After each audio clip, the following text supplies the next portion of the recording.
Les morsures de la mer, un livre de Garrett McNamara aux éditions Paulsen. Une soirée Guérin-Chamonix avec Gérard Guerrier, le traducteur du livre, et Lorraine Berger-Afanassieff. Bonsoir. Bonsoir.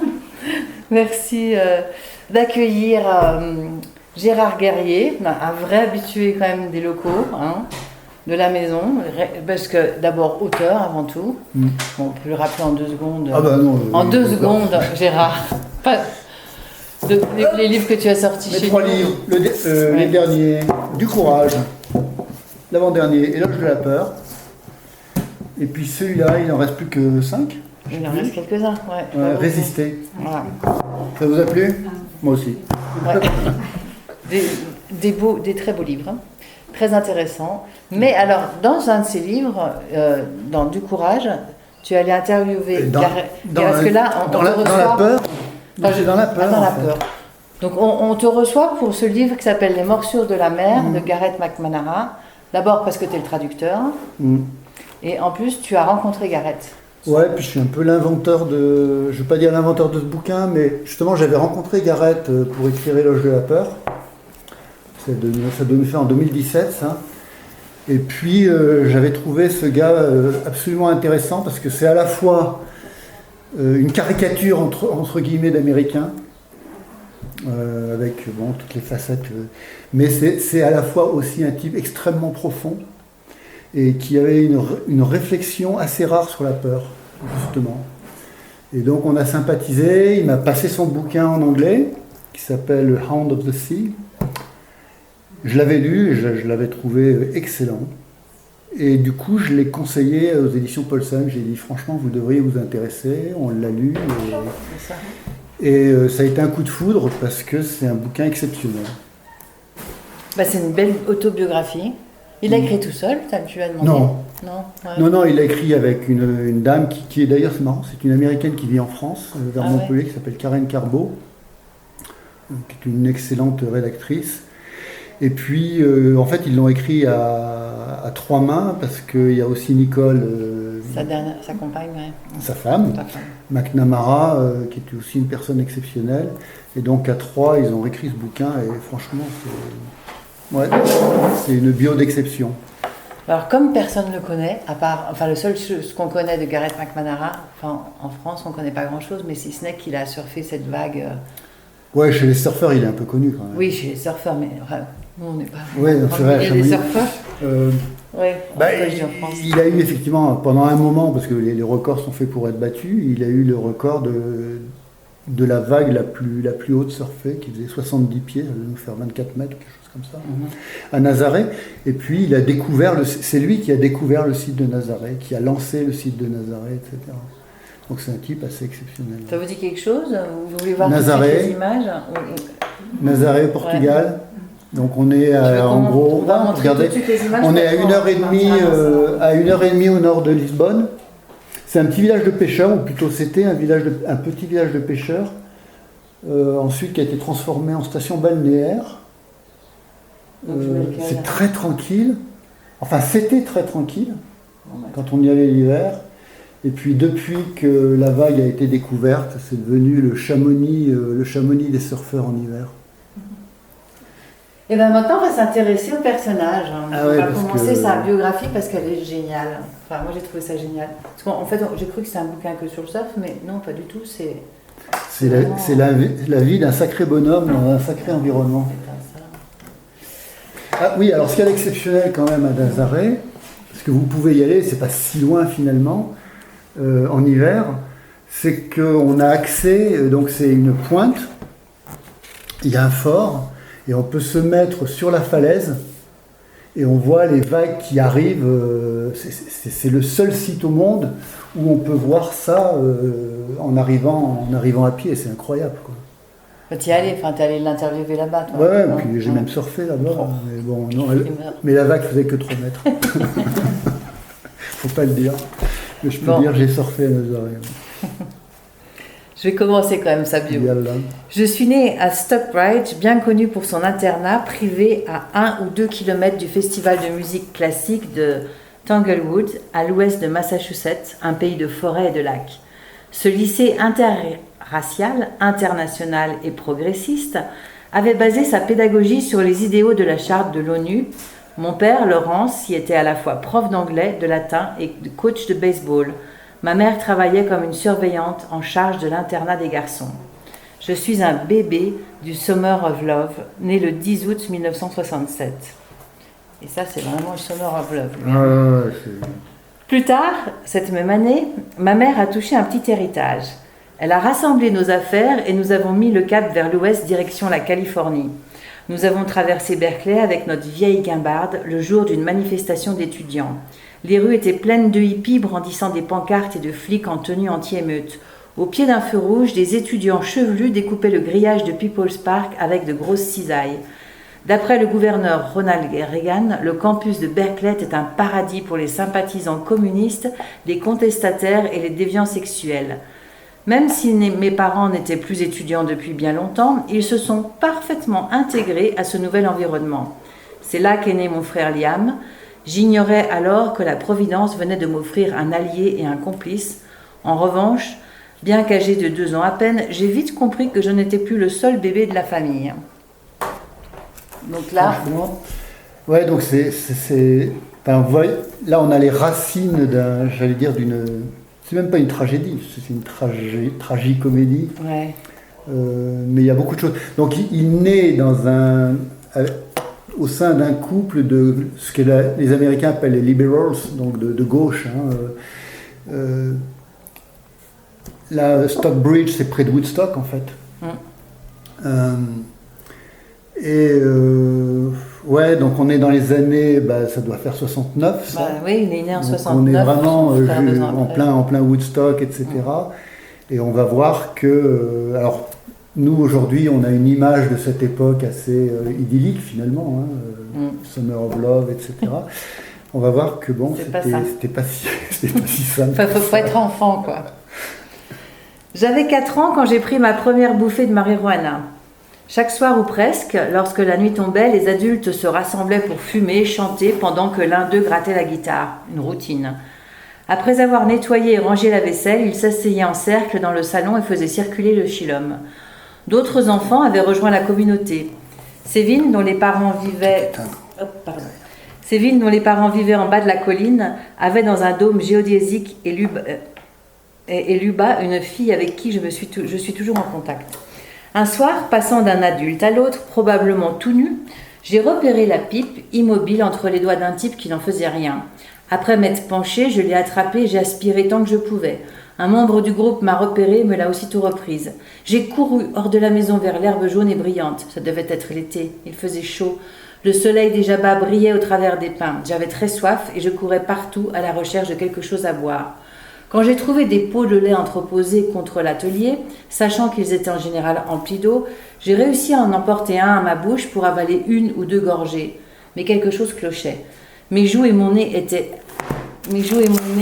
comme du feu et mon gosier semblait avoir été piqué par un essaim de guêpe. Bien que pleurant rarement, sur le coup, j'ai hurlé comme un chaton qui dérouille face à un gros matou. Alertés par mes cris, les adultes se sont rapprochés.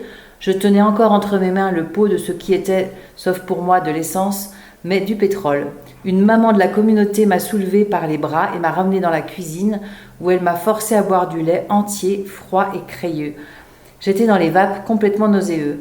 Où étaient mes parents? Aucune idée. Je n'avais pas peur, tout comme ces femmes qui me forçaient à ingurgiter du lait. Elles étaient probablement trop défoncées pour exprimer leur peur ou toute autre émotion. En tant que père, aujourd'hui, si mon fils avait avalé de l'essence, je l'amènerais de toute urgence à l'hôpital. Mais elle continuait à me verser du lait dans le gosier pendant qu'un chevelu grattait sa guitare à côté.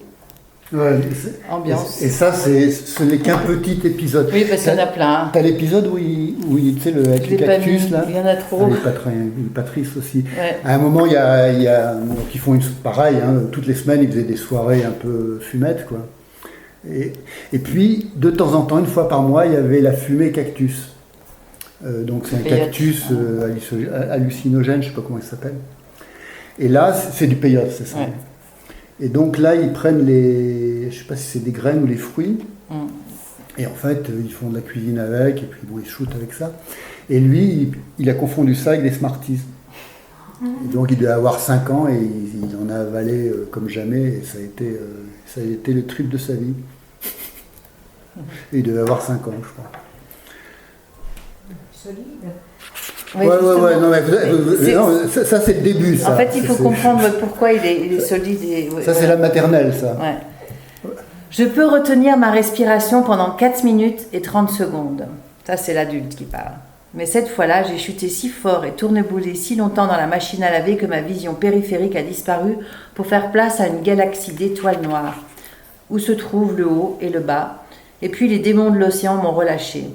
J'ai fait surface comme un bouchon, juste le temps d'ouvrir la bouche et d'avaler un peu d'air avant que la prochaine vague de 20 mètres ne m'entraîne vers le fond pour une nouvelle séance de boxe. Les lèvres bleues, suffocant et ne sachant plus où j'étais, j'ai été récupéré par des surfeurs puis par mes équipiers en jet ski. Durant toutes ces années à surfer des grosses vagues, mon cerveau, plus d'une fois, a souffert d'hypoxie. Ma mémoire doit ressembler à un vieux chiffon troué. J'ai par exemple du mal à contextualiser un événement. Je peux me souvenir de certains détails comme du nom du gars qui était avec moi au line-up un jour où j'ai failli me tuer tout en étant incapable de savoir quand, car ensuite tout s'embrouille. Les autres, mes premières années d'école primaire sont encore plus troubles. Probablement à cause de l'habitude qu'avaient mes parents d'échanger leurs marmots en fonction de l'humeur et du temps. Liam et moi étions un peu comme ces ferries de nuit qui traversent la baie mais qui ne font que se croiser. Tandis que Laurence a vécu dans la petite maison sur la colline près de Casadero avant de revenir à Berkeley. Malia, donc sa mère, était en pleine période gitane, toujours en mouvement vers d'autres horizons, inévitablement déroutée par un autostoppeur ou un gourou défoncé sorti droit de la jungle pour lui donner des conseils avisés ou lui lire les lignes de la main. À mi-chemin, elle était capable de changer radicalement de cap, quitte à retourner sur ses pas. La plupart du temps, mon père ne savait pas où elle était, et moi non plus d'ailleurs. Alors, ce qu'il y a de drôle, ce que Garrett raconte, c'est strictement vrai. Hein. Il a effectivement des vrais problèmes de mémoire. Donc, il est incapable de donner des dates, par exemple. Il a des images, mais quand on lui demande, ok, à Maverick en 2016, etc., sa chronologie, il ne sait pas faire. Et c'est le résultat. Ça vient de tous ces traumatismes et tout. Absolument. Puis l'autre, enfin, moi, il est quand même bien cassé de tous les côtés. Il manque de structure. Et puis, ce qu'il y a de drôle aussi, c'est qu'il est incapable de maintenir... Enfin, drôle. Si, c'est marrant, parce que c'est un gars charmant. Il est incapable de se concentrer sur un objet pendant plus de 2 minutes. Un déficit d'attention. Et puis aussi, il est sourd de l'oreille gauche. Donc c'est assez marrant d'avoir une discussion avec lui parce que ça dure 2 minutes et puis après son esprit va ailleurs et puis hop, Garrett, je te rattrape et puis on continue à discuter. Donc, alors à un moment donné, sa mère l'emmène au Honduras parce qu'elle a suivi je sais pas qui, enfin bon. Alors ouais, je me rappelle plus, c'était le fil, je sais plus, parce qu'il y en a eu tellement que... Oui, mais il a pas arrêté de bouger. En guise de jouet, j'avais une machette afin de tracer ma route dans les champs et des iguanes que je capturais et promenais, une ficelle autour du cou. Je prétendais les avoir domestiqués et leur donnais des noms comme Spot ou Rover. Notre cuisine se trouvait dans une clairière non loin de l'échelle qui menait à nos quartiers d'habitation. Le toit en feuilles de palmier était troué au sommet pour évacuer la fumée du poêle à bois. Malia a appris à faire du pain avec un voisin, mais la plupart du temps, elle nous préparait des haricots rouges et du riz et ouvrait une noix de coco pour le dessert. Tous les matins, je grimpais à un cocotier, coupais des noix et les balançais au sol. J'adorais grimper aux arbres. Mais mon passe-temps favori consistait à les rider, bien avant que je sache que l'on pouvait rider les vagues. Tout ce dont j'avais besoin était d'un petit ménomite pour m'aider, et les balatas francs avec leurs feuilles luisantes se prêtaient le mieux à mon jeu en permettant un atterrissage amorti. Je grimpais au sommet d'un arbre, encore jeune, à proximité d'une clairière, et une fois sur la branche la plus haute, je donnais le signal à mon copain, il abattait l'arbre à coups de machette et je glissais jusqu'au sol. Alors, il y a plusieurs choses intéressantes dans ce passage, c'est que d'abord, Garrett, quand il est gamin, il a peur de l'eau. Il explique d'ailleurs, il a un traumatisme à un moment, il y a une espèce de poisson, il appelle ça un poisson coq, ouais. Et pour lui, c'est une bête horrible, avec un monstre. Ouais. Et donc, il y a une frousse totale de la mer, à cause de ce poisson et à cause des requins. Et puis, ce qu'il y a de drôle aussi, c'est que donc ils descendent dans le sud jusqu'au Honduras. Donc où il y a sa mère qui est en couple avec un autre camé. Hein. Un Mexicain jaloux. Un Mexicain jaloux qui la boxe. Et leurs voisins, c'est des Ménonites. Vous savez, c'est cette secte religieuse américaine qui s'approche. C'est un peu les salafistes chrétiens, on va dire, pour faire simple. Vous savez, qui s'habillent encore en bleu, avec les grands chapeaux, etc. Donc c'est intéressant le contraste entre les Ménonites et puis ce couple de camés Et c'est là d'ailleurs où sa mère le confie à un paysan et qui dit qu'il découvre, parce qu'à un moment donné elle le quitte, elle le lâche carrément au Mexique. Ouais. Et il découvre pour la première fois une table, une chaise, manger avec des couverts, il n'avait jamais appris. Ouais, à l'âge de 6-7 ans, il découvre qu'on pouvait manger derrière une table avec des couverts. Et avoir des horaires pour aller se coucher, enfin bon.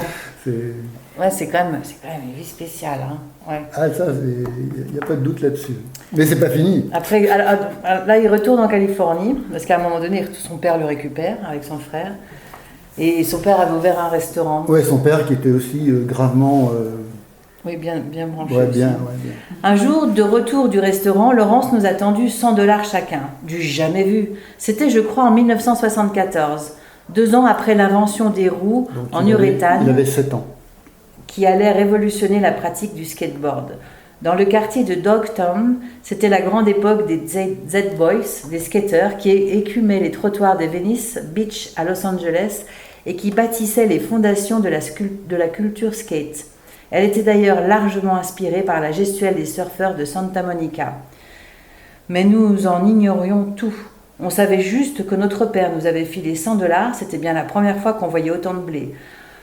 Et on s'est rendu directement au magasin de skate près de l'université pour acheter des planches Banzai en alliage, 4 roues Road Riders, des trucks, et nous voilà partis. Bientôt dévoré par la pratique du skate et du BMX, je suis persuadée qu'il a fallu une intervention divine pour que nous ne soyons pas virés comme des malpropres de l'école, car nous nous sommes vite spécialisés dans les sauts et les rampes.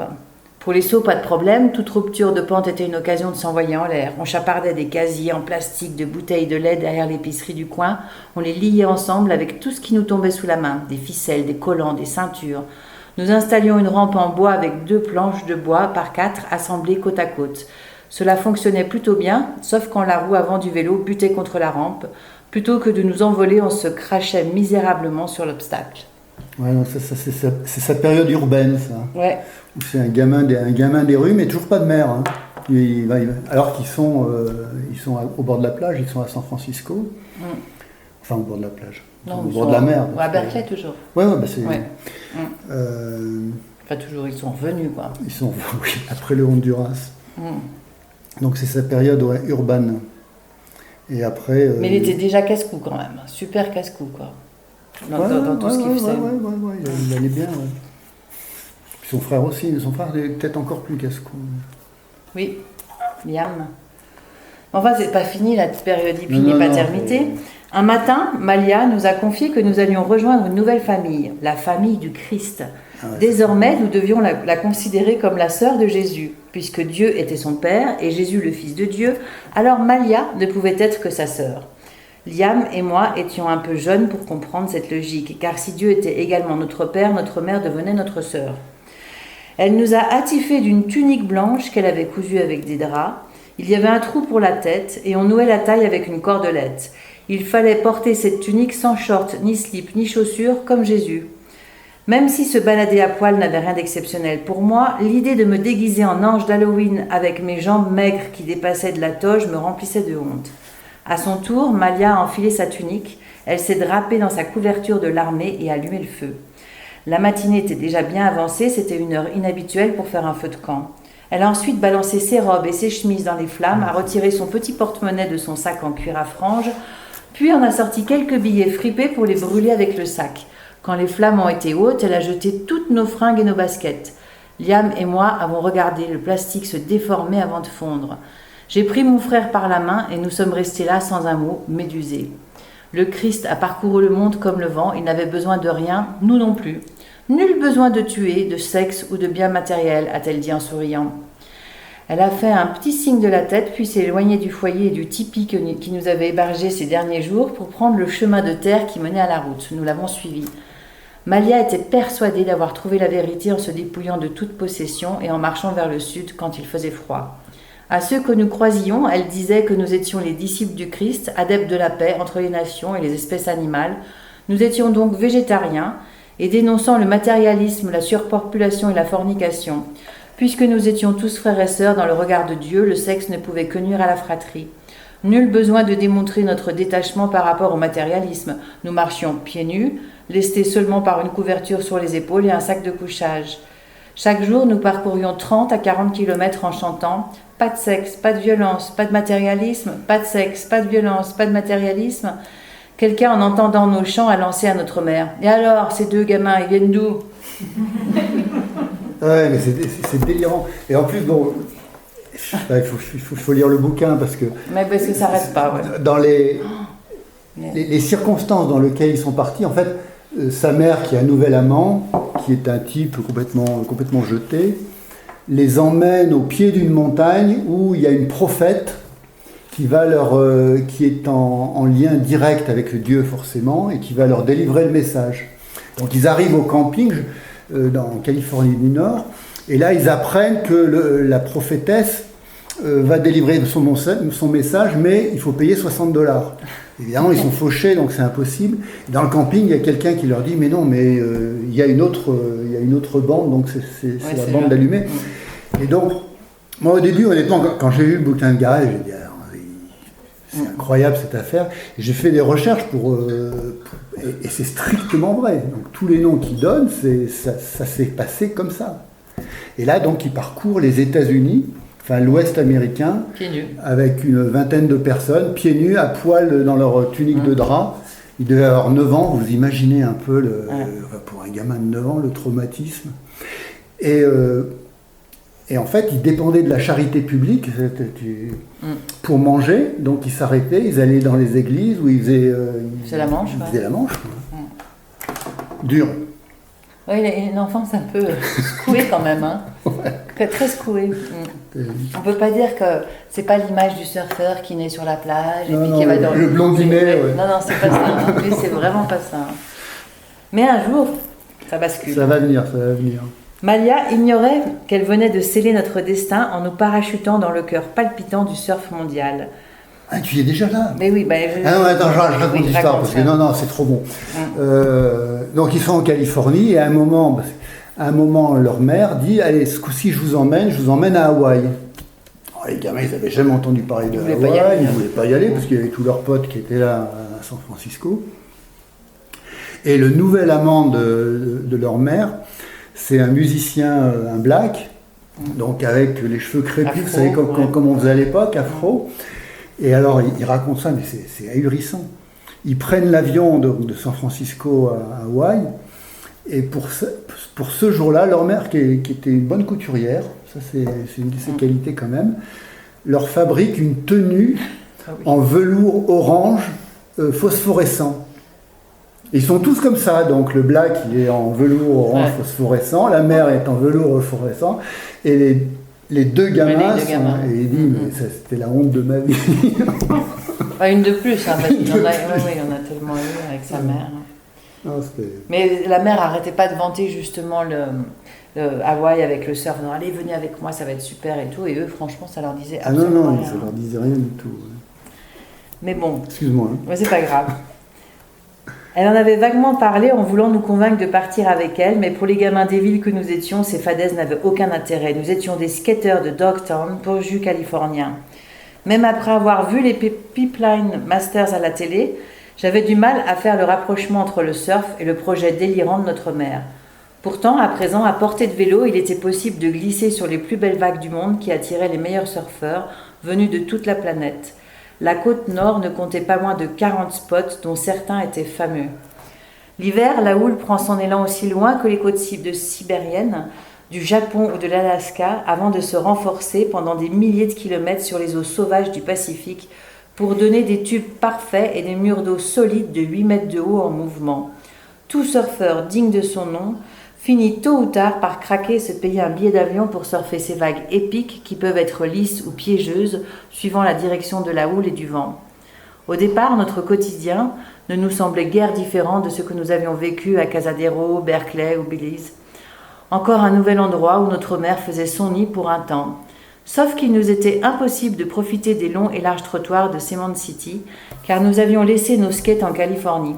et l'océan ne nous avait pas captivés au premier regard. J'aurais aimé pouvoir dire qu'à la vue des vagues, je suis devenu un homme dauphin, que le fantôme de Duke Kanamamoku, le père du surf moderne, m'avait jeté un sort, mais il n'en est rien. Et non, ça n'a pas été le coup de foudre. Hein. Alors c'est compliqué parce que si vous voyez, donc c'est l'île principale de Hawaï, hein, c'est là où il y a Honolulu. Et au nord, en fait, la côte nord, c'est une grande côte qui récupère un peu toute la houle du Pacifique, et c'est là qu'il y a les vagues de légende. Mais en fait, ce que peu de gens savent, c'est que c'est uniquement les vraies vagues, c'est en hiver, en fait. Donc tous les gens, souvent les Américains, enfin les touristes vont à Hawaï en été en disant ouais, on va faire du surf, mais en été, il n'y a quasiment pas de vagues à Hawaï. Ça fait rigoler tous les surfeurs du coin, et c'est en hiver. Et après, vous allez voir, c'est compliqué de surfer ces très grosses vagues. C'est pas évident. L'eau est pas toujours bonne, elle n'est pas aussi claire que sur les photos, etc. Et puis, il faut des bonnes planches. C'est pas évident. Donc, lui, ils n'avaient pas un rond, donc c'était pas simple. Hein. Non, c'était un peu compliqué, mais ils vivaient de petits larcins quand même. Hein, ils bricolaient, ils allaient piquer les plants de marijuana chez les voisins pour les revendre ailleurs. Piquer les vélos, ouais, voilà, des petits voyous, quoi. Et puis, alors c'est marrant, en plus, il raconte ces histoires. Alors ça, c'est en Californie, mais à mon avis, il a essayé de faire pareil en Hawaï. En fait, quand il allait à l'école, il repérait la porte de sortie. Donc, leur mère ou leur père les lâchait devant la porte d'entrée. Et puis eux, ils prenaient la porte de service et ils se cassaient, quoi. Donc ils passaient leur temps à faire de l'école buissonnière. Ouais. Et il a essayé à Hawaï, mais c'était plus compliqué parce que l'école était plus petite. Oui, ça il le dit, ouais. Mais bon, là il a 12 ans en fait, hein, quand il est à Hawaï. C'est ça, ouais. Voilà. Et après sa mère se sépare donc de son black. Elle déménage dans un endroit où c'est un peu plus cool pour faire du surf. Puis finalement, ils s'y mettent. Sa mère achète un surf pourri. Ah, pourri, ouais. Mais complètement pourri pour qu'il s'y mette un peu, quoi. Et voilà. Ça commence qui est 3 fois trop grand pour lui. Ouais. D'ailleurs, il finit par couper sa planche en deux pour tailler un autre surf, tellement elle est grande. Donc en fait, ça commence tout doucement, mais on sent que c'est pas la passion, quoi. C'est pas ça vient petit à petit. Et puis là, il nous explique quand même. Il nous explique que c'est pas simple. Et comme ils étaient un peu voyous, là, il nous explique déjà le pipeline. L'histoire de la hiérarchie, voilà. C'est assez essentiel dans le monde du surf. Voilà. Mais ça, alors, c'est particulièrement sensible à Hawaï, mais c'est vrai partout sur tous les spots de surf. C'est-à-dire que vous imaginez bien que les vagues, il y en a pas, les bonnes vagues, il n'y en a pas beaucoup. Les endroits où on se place, ils sont rares. Et donc, il y a une espèce de priorité, il y a une hiérarchie dans le surf. Et ceux qui ont le droit de prendre les bonnes vagues, c'est les gars du coin. Si vous arrivez en touriste à Hawaï comme ça, et que vous arrivez tranquille et que vous balancez, vous allez vous faire casser votre planche. Ou crever les pneus de votre voiture. Je vais le dire là. Donc, c'est pas simple. Donc, Pipeline, c'est un endroit où il y a beaucoup de bonnes vagues. Pipeline, c'est un des grands spots de la côte nord. Ouais. Une stricte hiérarchie règne sur le line-up. Le line-up, c'est là où les surfeurs s'alignent en fait avant de prendre la vague. Dans la plupart des spots de la côte nord, au sommet de la pyramide, on trouve les Hawaïens, amateurs de grosses vagues, puis d'autres Hawaïens pur jus, ensuite les Baols. Les Aolés. Les Aolés, c'est les blancs, c'est les Hawaïens blancs. Les Aolés qui envoient du lourd et qui vivent toute l'année sur la côte, puis les autres Aolés résidents. Viennent enfin les surfeurs étrangers qui se sont fait un nom et qui participent aux compétitions hivernales. Et en dernier, les petits jeunes du coin qui promettent. Ouais, alors ce qu'il faut quand même savoir, c'est que les Hawaïens du cru, la taille moyenne, c'est 1m80 pour 120 kg. Donc vous n'avez pas envie d'avoir des histoires avec eux. Ouais. Cette hiérarchie encore plus marquée à Pipeline, au sud-ouest de Sunset, où la vague principale déferle très près de la plage. Le site est engorgé tout l'hiver par des surfeurs, photographes, organisateurs de compétitions, sponsors, spectateurs, touristes et des genoux comme moi qui pensent avoir enfin le niveau pour se mesurer à cette vague mythique. Pipe est le spot le plus dangereux de la planète océan. Les surfeurs s'y brisent les bras, les jambes et le dos, se font entailler, découper et massacrer. Pipe a dérobé plus de vie que n'importe quel autre spot. La vague principale que l'on peut voir sur les posters paraît lisse et parfaite, mais la vérité est autre, car elle déferle sur un fond de 2 mètres à peine. Son premier reef break à environ 70 mètres du rivage est une suite chaotique de replats dentelés avec des creux, des pointes et des têtes de corail causant de gros remous. Ceux-ci peuvent vous éjecter de votre planche et détruire un ride parfait en l'espace d'une seconde ou vous projeter sur un pic de lave pour vous empaler comme au temps des croisades. Ce reef, lorsque la houle vient de l'ouest, soulève une vague de 2 à 4 mètres qui s'enroule pour donner un tube lisse, le rêve de tout photographe. Pour le prendre, il faut partir sur la vague sans aucun esprit de recul, tant le mur est vertical, et sans perdre une seconde, placer sa planche en équilibre sur les rails. Le barrel est profond. Si le surfeur assure, il pourra surfer pendant une dizaine de secondes jusqu'à toucher le sable avant de marcher sur la plage, comme s'il venait de traverser Kam Highway. Alors, une petite parenthèse sur la difficulté de traduire un ouvrage comme ça. Oui. Ça a été très sport. Parce que d'abord, il y a de l'argot californien. Ensuite, il y a surtout un argot de surf et savoir qu'est-ce que je gardais en anglais et qu'est-ce que je gardais en français. En fait, j'ai choisi, avec l'éditrice, on a choisi de parler comme les surfeurs. Donc c'est pour ça qu'on dit rider, le line-up, parce qu'un surfeur, il parlera de line-up, il ne parlera pas d'autre chose, il parlera de barrel, de tube. Et évidemment, après on a un lexique, parce qu'on veut que tout le monde puisse le lire. On apprend beaucoup de choses sur le surf, hein, c'est génial. Ouais. Moi aussi d'ailleurs. Et se dire qu'il reste que 10 secondes, enfin tout ça pour 10 secondes de plaisir, quoi. Ouais. Quand nous on fait du ski, on se dit, quand même. Ouais, non, c'est sûr, c'est un peu plus long quand même, hein, le ride. Ouais, tu restes pas une minute sur une vague, ou alors ça doit arriver une fois dans une vie, quoi. Ouais. Alors, ce qu'il y a d'intéressant sur les dangers du surf de grosses vagues, il y a plusieurs choses. Un, c'est la hauteur de la vague, donc l'énergie de la vague qui peut vous massacrer, et surtout vous gardez sous l'eau. Et donc c'est pour ça que, et d'ailleurs c'est Garrett qui a été à l'origine de ça, les gens ils ont des gilets de flottaison maintenant, ils ont des trucs, des ABS qui peuvent larguer. Comme pour les avalanches ? Ouais, tout à fait. Tout à fait. Qu'est-ce qu'ils ont encore ? Mais le problème, c'est que malgré tout, la puissance de la vague peut vous garder sous l'eau pendant au moins 30 secondes. Et le problème, c'est que des fois, entre deux vagues, la période, justement, c'est 30 secondes. Donc des fois, les gars, ils sortent, il y a un autre monstre de 30 mètres qui leur tombe dessus. Alors, en général, ils font tous de l'apnée. D'ailleurs, Garrett, il dit qu'il peut tenir 4 minutes 30 en statique. Mais bon, voilà, une fois, deux fois, la troisième vague, en général, on est mort. Deux vagues, c'est bon, la troisième vague, on est plus bon. Ça, c'est un danger. Le deuxième danger, c'est évidemment de heurter le fond. Alors, il y a des vagues qui sont fameuses, notamment Pipeline, parce qu'on est sur un front de corail. Donc, si vous avez 2-3 mètres d'eau, bon, il dit 2 mètres, mais des fois, c'est 3 mètres quand même. En fait, la vague, quand elle se lève, elle va sucer l'eau qui est entre la vague et la plage, et des fois, tu n'as plus qu'un mètre. Ouais, alors là, si tu te plantes à 80 à l'heure sur un fond comme ça, c'est pas bon. Donc, tu as Pipeline qui est terrible pour ça. Et puis, à Tahiti, il y a Tiahupu, ou Tiahupu, qui est aussi fameuse pour son fond de corail. Il y aura des accidents d'ailleurs, quand même pas mal comme ça, non ? Ah ben oui. Il a été fracassé un peu de tous les côtés. Ben lui, oui, lui et son frère aussi, et puis non, c'est pas neutre. Ceci dit, quand on compare avec l'alpinisme, c'est un sport malgré tout qui est assez sûr. Il y a peu de morts par rapport à la fréquentation, etc. Ouais. Et bon, après, on va pas tout raconter dans sa vie, mais quand il commence le surf, après il devient un peu plus sérieux, il arrête de fumer de l'herbe parce qu'il fumait beaucoup. Alors, sa mère devient plus sérieuse. Sa mère aussi, oui, se met à la peinture. Elle se calme. D'ailleurs, c'est drôle, je lui ai demandé une nouvelle de sa mère, parce que sa mère est toujours là. Son père aussi, d'ailleurs. Et sa mère, maintenant, est devenue, elle est continuée à être très religieuse, mais elle est devenue religieuse classique. Maintenant, elle joue du bridge, elle joue au bridge et elle fait du golf.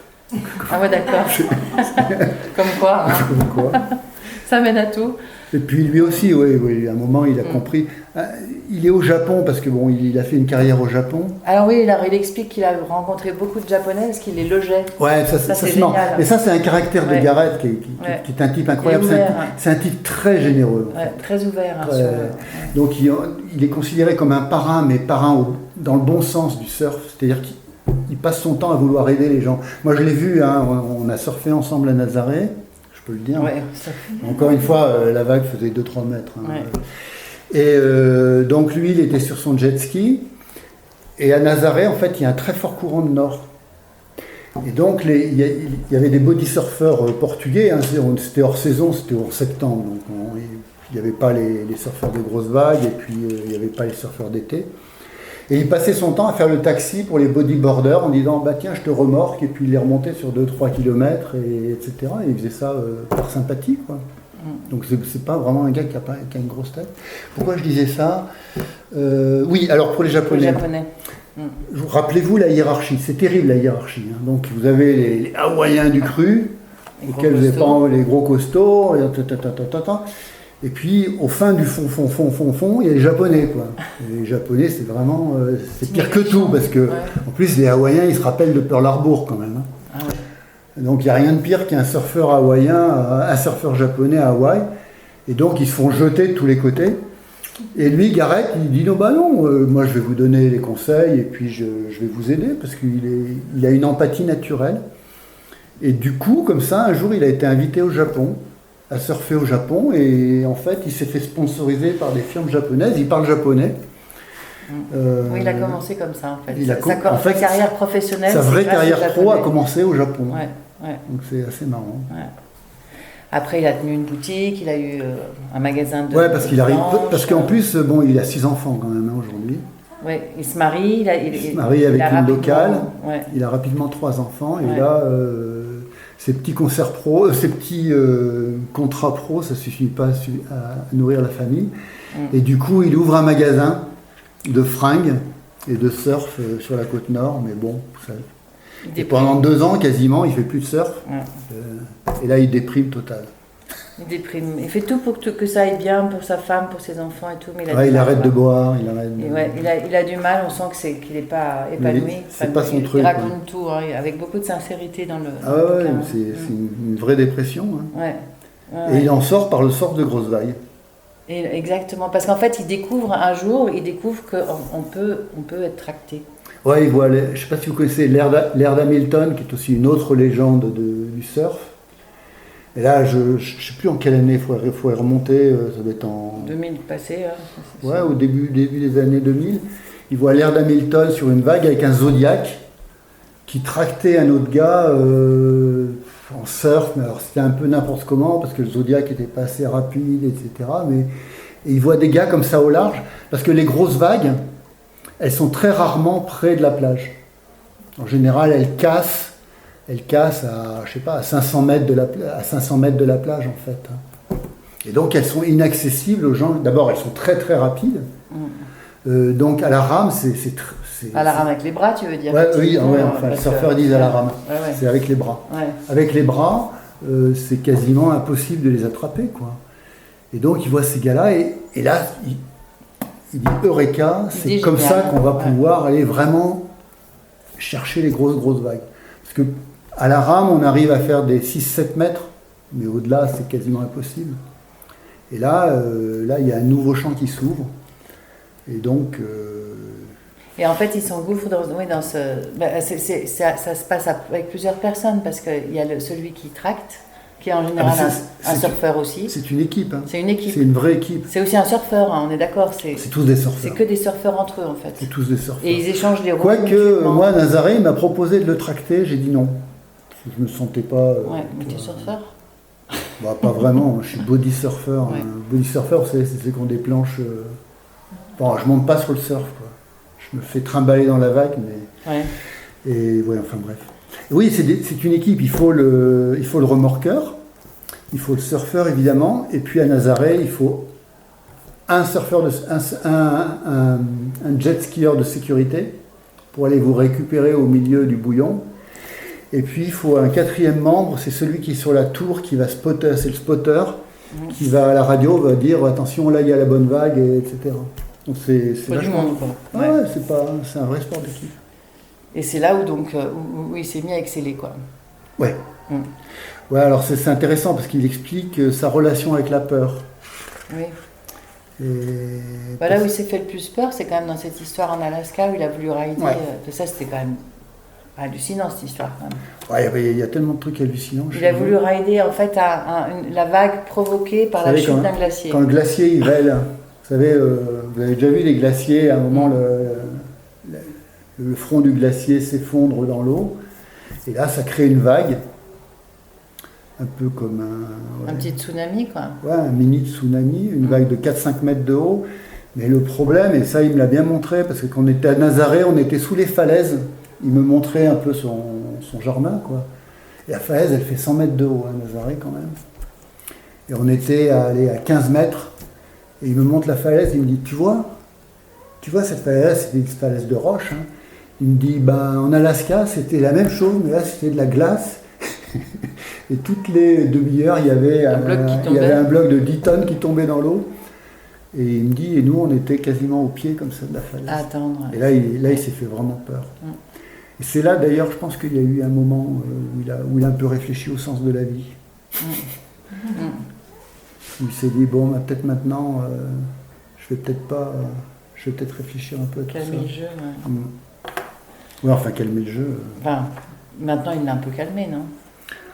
Un peu par force, parce qu'en 2016, il a failli mourir sur Maverick. Maverick, c'est une vague de Californie du Nord, de mémoire. Et il s'est pris une gamelle pas possible, il s'est fait disloquer l'épaule, mais vraiment disloqué, quoi.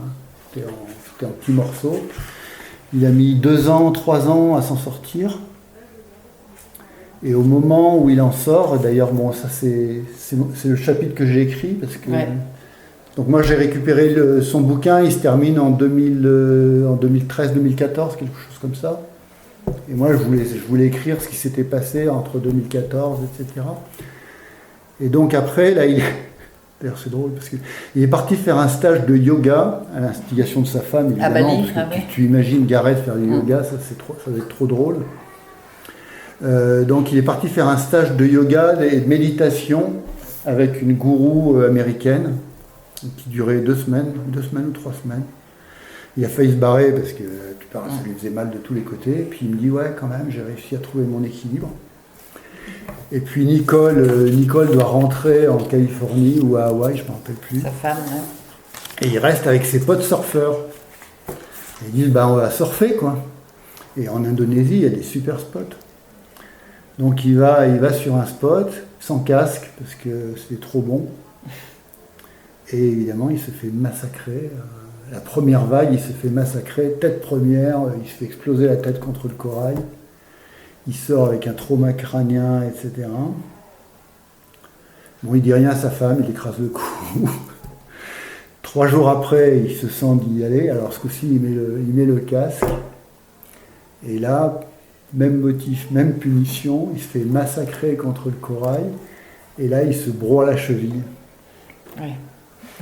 Et là, il est bien obligé d'appeler sa femme, qui le traite de tous les noms. Et il met, je ne sais plus en quelle année ça devait être, 2018. Et là, il se fait... Pareil, il remet encore 2 ans avant de remonter sur une planche. Et quand je suis retourné avec lui, c'était une des premières fois où il ressurfait de nouveau. Mais maintenant, il s'occupe un peu plus de la promotion du surf chez les jeunes... délinquants ou les jeunes...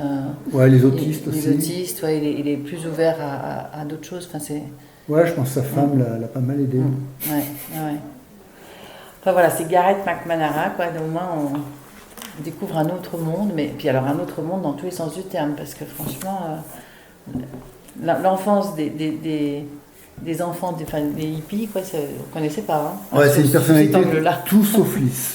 Ah ouais, c'est incroyable. Et, puis, et c'est peut-être parce que justement il avait peur de rien qu'il a réussi à faire tout ce qu'il a fait, parce que suite à son enfance. Alors ce qu'il dit, mais c'est un type qui est vachement lucide sur la peur. Justement, quand j'ai écrit mon bouquin sur la peur, moi il m'a vraiment nourri. Il m'a dit, c'est pas que j'ai pas peur, j'ai peur comme tout le monde, mais par contre, ça ne me dérange pas d'avoir peur. Et en fait... Il n'a pas peur d'avoir peur, quoi. Exactement. Ouais. Il a pris le côté positif de la peur. Il me dit... Bon, après, j'ai développé avec d'autres sportifs extrêmes, notamment des alpinistes.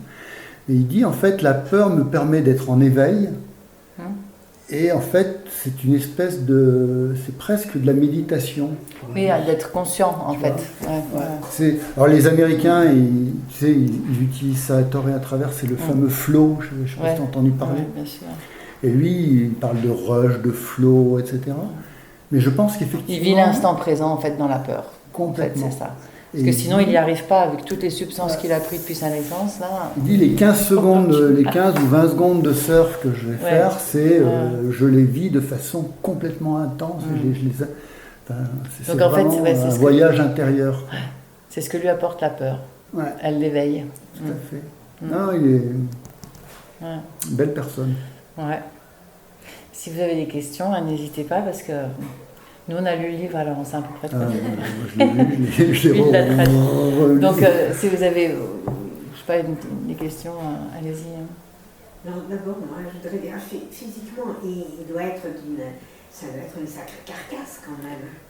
Ah, il n'est pas très grand, hein, je crois qu'il fait 1m78, c'est pas un géant. Alors ça dépend de ses régimes. Parce qu'il lutte, c'est un gourmand quand même. Mais donc, depuis l'enfance, avec tout ce qu'il ouais, non mais c'est un dur. Il fallait quand même que ce soit une constitution. Non, c'est un dur. C'est un balafré, quoi. Non, c'est un dur. Non, c'est un vrai solide. Et puis, il est très... Alors, le mot est à la mode, mais il est très, très résilient.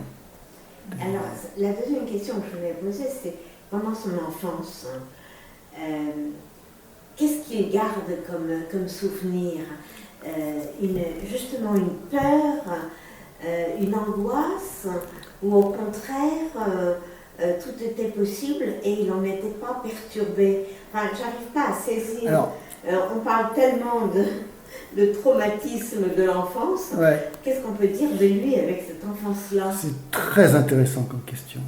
Alors moi, je lui ai posé les questions, évidemment. Hein. C'est qu'est-ce que tu retires de ton enfance, etc. Et il m'a dit, parce que bon, il est pudique quand même, hein, des fois, il faut aller chercher. Il m'a dit, tu sais, je n'ai pas tout écrit. Sous-entendu, il y a des trucs plus durs. Il y a eu des trucs plus durs. Du coup, comme il n'a pas tout écrit, je n'ai pas voulu insister. Mais la caractéristique de Garrett, c'est que c'est un optimiste né. C'est-à-dire, quand il voit quelque chose, il voit le bon côté des choses. Puis il s'adapte aussi. Hein. Ah ouais, il s'adapte à tout. Il est très... Mais il n'avait pas le choix. Mais non, c'est un opportuniste, mais au bon sens du terme. Il s'adapte à toutes les situations. Contrairement à son frère qui avait plus de mal. Ouais, son frère, il est plus dur. Son frère, il va rentrer dedans, quoi. Alors que Garrett, il est capable de se taire, il est très souple comme gars. Mais c'est un optimiste incroyable. Et ça, j'en parle dans mon bouquin du courage. L'optimisme, c'est une des racines du courage. Ah oui, il faut y croire. Aussi, excusez-moi, mais de son enfance, c'est... Du coup, j'ai oublié ma question. Je suis désolée. Non, pas de problème, ça reviendra. Ça va revenir. Je suis honnête, elle me tournait dans la tête. Bon, c'est pas grave, je vais laisser la place à quelqu'un d'autre. Allez-y, hein, soyez pas timide.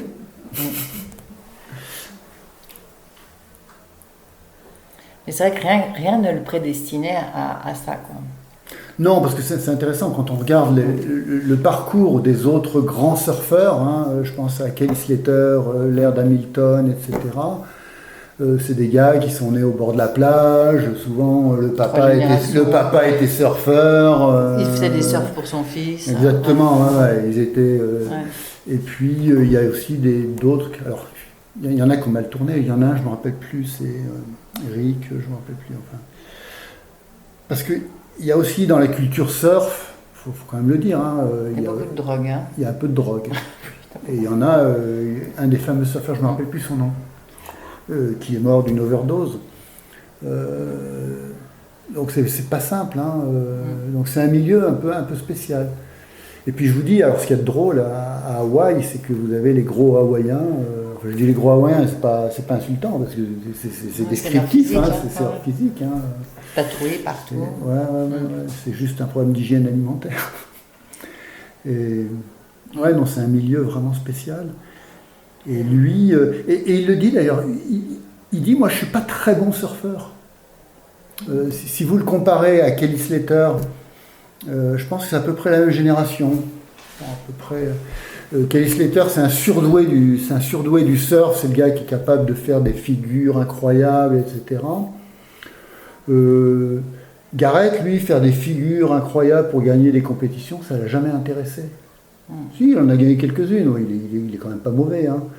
Mais il n'a jamais été le meilleur du monde. Loin de là, lui, ce qui l'intéresse, c'est surfer le gros. Ouais, c'était pas son but en plus. C'est son truc. Qu'est-ce que c'est un bon surfeur? Ça dépend. Ça dépend des définitions. Alors, si vous voulez gagner des compétitions en surf, faut être un acrobate. Faut être un acrobate du surf. Être capable de faire des sauts, je ne veux pas dire des sauts périlleux, parce que si, en windsurf, ils le font, mais pas en surf. Des 360, des twists, enfin des figures, c'est ça. Hein. Et puis de garder sa vague jusqu'au bout, hein, ça c'est important. Mais Garrett, il excelle pas là-dedans. Lui, ce qui l'intéresse, c'est la grosse vague. C'est envoyer du lourd, comme il dit. Ouais. Et il en rêve encore. Hein. Il en rêve encore, parce que lui, aujourd'hui, le record du monde, je crois que ça, elle doit faire. Parce que depuis son record a été battu par un Portugais, un Brésilien, et maintenant c'est un Allemand. Je crois qu'ils sont passés à 80 pieds. Bon, honnêtement, ça fait 2 pieds de plus, hein, c'est pas évident quand même. Mais lui, il rêve toujours de la vague de 100 pieds. Alors, c'est quoi la 100 pieds c'est le creux de la vague. Alors, c'est une question vache qui passionne les surfeurs. Alors, vous avez 2 mesures de vague. Quand je parle de 100 pieds, effectivement, quand les gens parlent d'une vague de 100 pieds, c'est entre le creux et le sommet de la vague. Oui. D'accord ? Les Hawaïens mesurent différemment, c'est entre le dos de la vague et le sommet de la vague. Donc c'est le derrière de la vague. Donc là, en gros, c'est divisé par 2. Voilà, ça, c'est la mesure hawaïenne. Mais en général, en surf international, on parle entre le creux et le sommet. Alors, quel creux et quel sommet ? Ouais, d'accord ? Comment tu mesures ? Et à quel moment ? Alors effectivement, maintenant, avec les vidéos, etc., ils ont des méthodes, ils ont même des programmes informatiques en fonction de la taille du surfeur. Et c'est compliqué, parce que le surfeur, il n'est pas debout comme ça, hein, il est accroupi sur ça. Mais bon, ils s'en sortent à peu près. Puis il y a un jury, ils se mettent à plusieurs. Ils disent non, celle-là, elle fait 62. Non, je t'assure, elle fait 64. Et puis après, alors... Oui, film. Après, il y a autre chose. C'est qu'en fait, les jurys qui jugent ces choses-là, souvent, ce sont des fabricants de surf. Donc, ils ont tendance un peu à favoriser leurs ouailles, si vous voyez ce que je veux dire. Donc, il faut être... Ou des journalistes, mais les journalistes dépendent des pubs de O'Neill, etc., etc. Donc, c'est pas si clair que ça. Mais à la limite, c'est ce que dit Garrett, on s'en fout, l'important c'est de prendre son pied avec une grosse vague. Et puis il y a un truc aussi, c'est que dans le monde du surf, des surfeurs, on les connaît pas tellement parce qu'en fait, c'est pas bien de se mettre en avant. Et on lui a beaucoup reproché à Garrett de s'être mis en avant. C'était pas bien, maintenant ça change. Si tu vois Justine Dupont, qui est c'est la surfeuse française de grosses vagues, qui est une copine de Garrett. Justine, c'est une pro, elle fait de la promo, etc. Et si le jour elle fait une vague de 80 pieds, tu en entendras parler. Donc ça change. Mais effectivement, historiquement, parce qu'en fait, il y a 2 cultures dans le surf. Tu as la culture d'origine, où tu vas faire des figures devant le jury, devant la plage, etc. Puis tu as la culture du surf de grosses vagues. Et dans la culture d'origine, effectivement, il n'était pas de bon ton de dire « ouais, j'ai surfé une vague de 15 mètres ». Mais forcément, dans la culture du surf de grosses vagues, si tu as fait une vague de 15 mètres, bah, tu en parles. Hein. Donc tu vois, il y a un peu, un peu clash entre les 2 cultures. Il y a une dissonance entre les deux, Ben voilà. Tu n'as pas d'autres questions ? Non ? Bon, ben maintenant, ça est tout sur le surf. Hein. Et sur Mais Gareth honnêtement, McNamara. c'est une excellente bio. Ouais, franchement, sympa à lire. Hein. Franchement, J'ai eu beaucoup de plaisir. Hein. Moi, j'ai beaucoup bossé sur la traduction. Ouais, Ça m'a demandé 3 fois plus de travail qu'un bouquin normal. C'est un style. En fait, il écrit comme s'il parlait à quelqu'un. C'est ouais, un alors langage voilà, très parlé. Donc c'est un langage parlé, mais il fallait pas que ça soit non plus trop, pas etc. trop. Ouais. Après, bon, il a fallu que je change des chapitres. Enfin bon, c'est un peu plus qu'une trad, mais je me suis régalé. Ouais, c'est je très me suis chouette. régalé. Et puis, il a tout à fait sa place dans notre univers. Quoi. Oui, je pense que c'est très proche de l'univers de la montagne. Ouais. Je pense évidemment aux surfeurs, ça, c'est une évidence, mais au freeride. Skieur de pentraide, ça me fait penser. Skieur de pentraide, bien sûr. Ça me fait beaucoup penser à ça. Ouais. C'est vrai que si tu vois des Paul Bonhomme ou Vivian Brochet. Des Vivian, c'est le même style. Hein. C'est la même culture. Hein. Et puis le même professionnalisme, c'est-à-dire que derrière l'image, il y a énormément, il y a tout ce qu'on voit pas, quoi. Merci beaucoup Gérard d'être venu nous parler des morsures de la mer de Gareth McNamara. Merci beaucoup. Bonne fin de soirée. Merci à vous.